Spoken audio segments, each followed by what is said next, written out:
One St. Petersburg man's quest to quiet a condo's parking garage bell. Christ, he looks so proud of himself. A parking garage warning bell in downtown is noise pollution, asked Fred Sherman. Is that the name of the guy from Finding Nemo?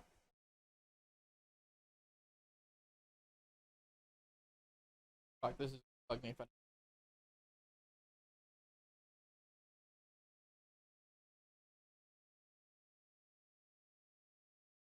Bill Sherman. Okay. Never mind.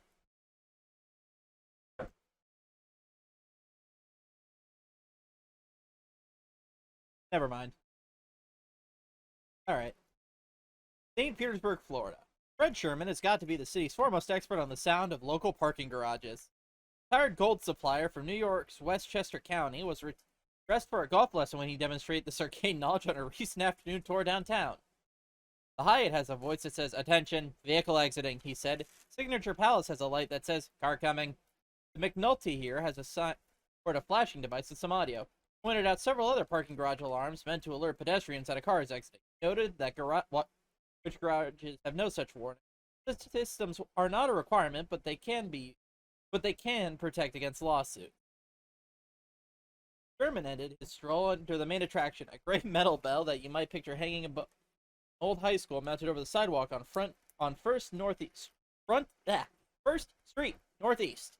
A Volvo pulled up to the gate and waited to exit the garage. The bell wailed like an alarm clock in an old Looney Tunes short.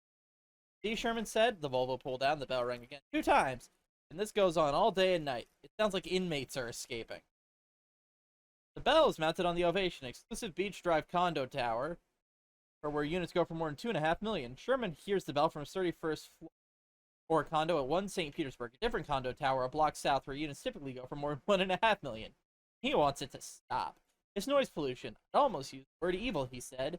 And once you notice it, you can't stop noticing it. People say, "Fred, why'd you point it out to me?" Over 2 years, Sherman says he's tried everything to get someone with authority over the bell to have a conversation with him to discuss changing to a quieter option. Maybe a nice buzzer, he said.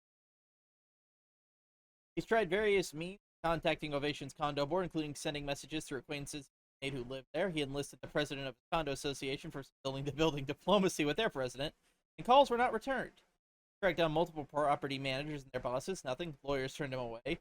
Police told him that there was nothing they could do. The bell does not appear to violate city noise ordinances and serve a legitimate safety purpose, St. Petersburg told the Tampa Bay Times. Sherman surveyed his neighbors and people who worked nearby. Yes, they were annoyed. No, they weren't going to do much. Former St. Petersburg Art Alliance director John Collins told the Times the rigging was so annoying in his office area across the street from the Ovation, he worked for his and his co-workers' health until he moved out.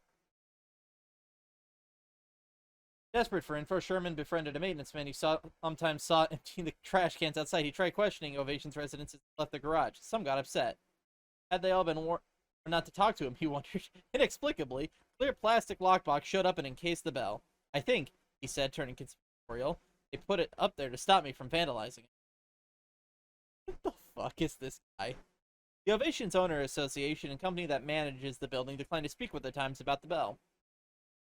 "None of this is like him," said, describing himself as a deadhead who would rather smoke a joint and sit on the couch than confront someone. He expects noise in the downtown area, traffic, bars, music festivals, constructions, all fine. Even parking garage alarms are fine, but this bell is, he believes, unnecessarily great. Law is one thing, he said. What about just being a good neighbor? This is kind of the epitome of rich white people problem, isn't it? He said. Matthew Widener, a real estate attorney in St. Petersburg, former president of a downtown neighborhood association who was not involved but was amused. Sherman understands the criticism. He knows it's a grievance of Larry David-esque proportions, but he said he is finally, in his retirement, taking a stand against needless annoyances. Part of the issue is with noise pollution in cities is that few people study it or think about it. Daniel Steele, co-founder of Sound in the City Lab at McGill University of Montreal. When people do think about urban noise, it's already a problem, usually looking for ways to muffle it. Steele hopes his research can inspire public policy and design that considers the soundscape up front. He takes city planners, politicians, and architects on sound walks, a term coined in the 1970s by the first acoustic ecologists. Basically, you walk around a place and prioritize lists. Not what humans usually do. It's an opening experience, Steele said, and can give people a denser sense of place. Anyone can do it. There's a long way to go, he said, but some designs have gotten better in recent years. You may have noticed those Amazon delivery trucks that make a sort of hoarse whoosh whoosh sound when they back up instead of the beeping loudly. They still alert people in the truck's path, but don't aggravate people a block away. Steele said research shows that an annoying, intermittent, unexpected sound can have physiological effects like raising someone's blood pressure. He said it's common for people who hear nuisances to have trouble figuring out who's responsible for remedying them, which can add to their... Jeff Terrozas owns Pass Signs, which makes parking garage warning systems that use a bell to tell people a car is approaching and have volume controls and timers that quiet them at night. He's frequently called on to replace systems with old-school mechanical bells. When I designed them, I didn't want them to be a nuisance, he said, because then people start ignoring them. If you have a noise issue in America, though, you probably wouldn't be satisfied waiting for better public policy or better design, said environmental psychologist Arlene Bronzaft. In her 50-year career, she's published several books and lots of research on the impact of noise, starting with noisy trains passing a school that severely impacted children's abilities to learn. She served as an advisor on noise for 5 New York City mayors and remained a board member for Grow NYC, formerly the Council of Environment. You might expect an academic like Bronzaft to let her research speak for itself while others figure out how to use it practically, but when New York's residents reached out about noise to Grow NYC's website, there's a good chance Bronzaft will personally contact their noisy neighbor to ask them to quiet down. It's the only way anything gets done is to talk to people directly, she said, and I like to help people. See, this is a bold-faced fucking lie because he lives in New York. She's dealt with rickety air conditioners and people who installed a basketball court in a basketball court in an apartment bedroom. What the fuck? She convinced people to move their bed away from the wall so their sex wouldn't keep waking their neighbor up. St. Petersburg residents have made more than 30,000 calls to police in the past 10 years over nuisance noise, record show.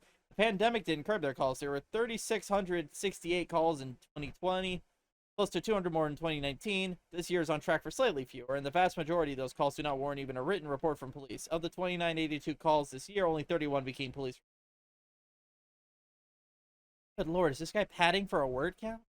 Both former President Widener and current Downtown Neighborhood Association President Karen Carmichael said they think noise in St. Petersburg is less of a concern among residents than it was years ago when there were prominent fights over the sound of nightlife and proposed changes in the sound ordinance.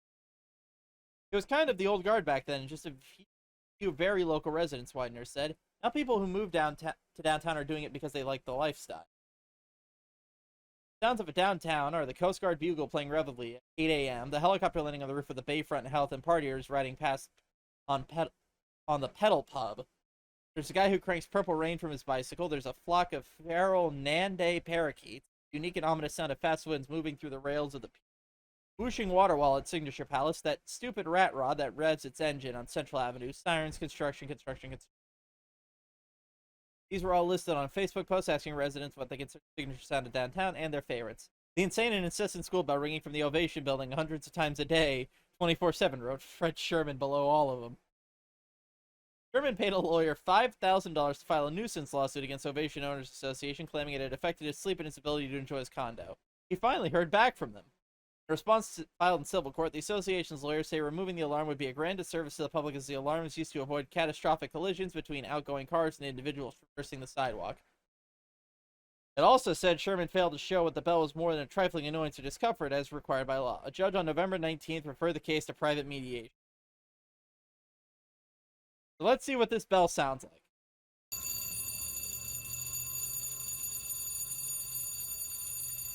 So it's just a school bell.